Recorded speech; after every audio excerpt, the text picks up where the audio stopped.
Right now we have about 50 native songbirds in the Cove Forest. They range from cardinals and titmice and towhees, which are all resident species to our area, to neotropical migrant birds that we have in here, like the Tennessee warbler and the hermit thrush. We got a pair of scarlet tanagers in from a wildlife rehabilitator in North Carolina. The birds were both window strikes and they had wing injuries, and the rehabber nursed them back to health enough that they are healthy, but they're not sure if they could fly to migrate. Of course, scarlet tanagers are neotropical migrants. They spend the winter months down in Central and South America, so they have to migrate across the Gulf of Mexico. So that's a 500-mile flight across open water. So those birds have to be fully flighted. We have to be sure they're fully flighted before they can be released. So the rehabber wasn't sure of that, so she gave us a pair of scarlet tanagers.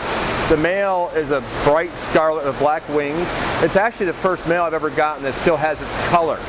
Scarlet tanagers actually are only bright red during the breeding season. So as they start their migration north, they start turning red, and they're red pretty much until September or so. The scientific name of scarlet tanagers is after Paranga olivacea. So olive is in its name because it's actually green most of the year. So if you think about it, it makes sense for a bird to not be brightly colored when they're migrating. They really stick out as a red bird, so it's better to be green.